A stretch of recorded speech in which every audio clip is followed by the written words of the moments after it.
जिस रात राजधानी के साउथ ब्लॉक के नीचे बने उस गुप्त युद्ध कक्ष की बत्तियां आधी रात के बाद भी जल रही थीं, उस रात इतिहास करवट लेने वाला था और कोई नहीं जानता था कि आने वाले 72 घंटे उपमहाद्वीप का नक्शा नहीं तो उसकी सोच जरूर बदल देंगे।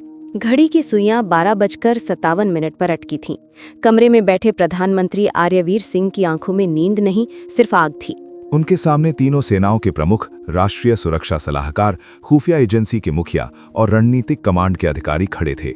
टेबल पर फैले डिजिटल मैप पर लाल रंग से चमकते 9 बिंदु दुश्मन देश जफारिस्तान की सीमा के अंदर मौजूद आतंकी ठिकानों को दिखा रहे थे। आज रात बदला नहीं, संतुलन स्थापित होगा। ये प्रतिशोध नहीं, प्रतिज्ञा है। और जैसे ही उन्होंने मेज पर रखी फाइल बंद की, ऑपरेशन का कोड सक्रिय हो गया। ऑपरेशन अग्निव्रत। 48 घंटे पहले क्या हुआ था ये जानना जरूरी है। तारीख थी 14 जून, दोपहर करीब 1:18। उत्तरी राज्य देवगिरी की बर्फीली घाटी में सैकड़ों पर्यटक मौजूद थे। तभी जंगल के ढलानों से 4 हथियारबंद साए नीचे उतरे। उनके हाथों में अत्याधुनिक असॉल्ट राइफलें थी। उन्होंने बिना चेतावनी के गोलियां बरसानी शुरू कर दी।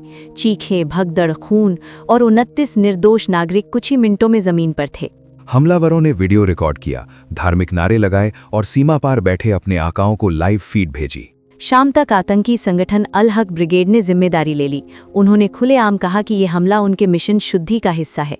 पूरे राष्ट्र में आक्रोश था।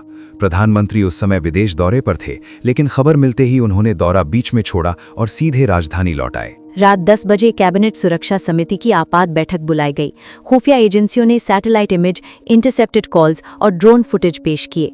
साफ था कि साजिश जफारिस्तान के सीमावर्ती शहर नूराबाद और मरकजपुर में रची गई थी। क्या हमारे पास प्रमाण है?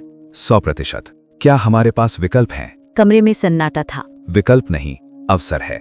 उसी क्षण ऑपरेशन अग्निव्रत की रूपरेखा बनी। योजना साधारण नहीं थी। दुश्मन को लगता था कि हमला उत्तर के एयरबेस से होगा, इसलिए उनकी निगाहें वहीं जमी थीं। लेकिन इस बार प्रहार दक्षिणी तट के समुद्री बेस से होना था। स्टेल्थ फाइटर जेट्स, लंबी दूरी की क्रूज मिसाइलें और साइबर विंग तीनों एक साथ सक्रिय होने वाले थे। 16 जून की रात 1:03 पर समुद्री हवा के बीच रनवे से 3 स्टेल्थ जेट बिना शोर उठे निकल गए।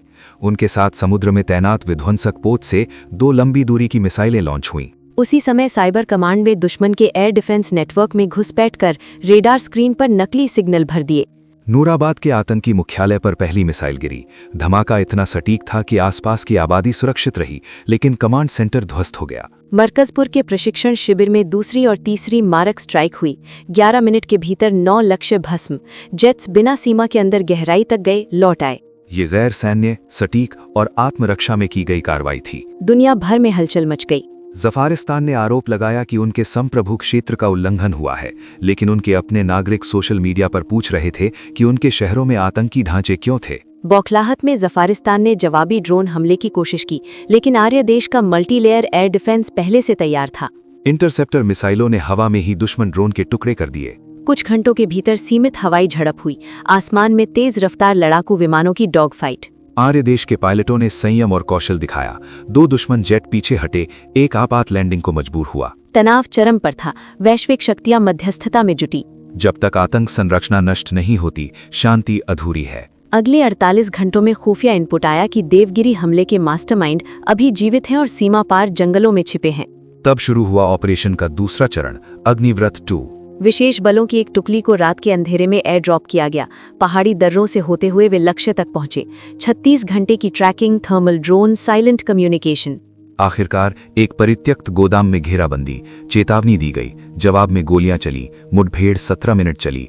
अंततः तीनों मास्टरमाइंड ढेर। सुबह होते ही पुष्टि।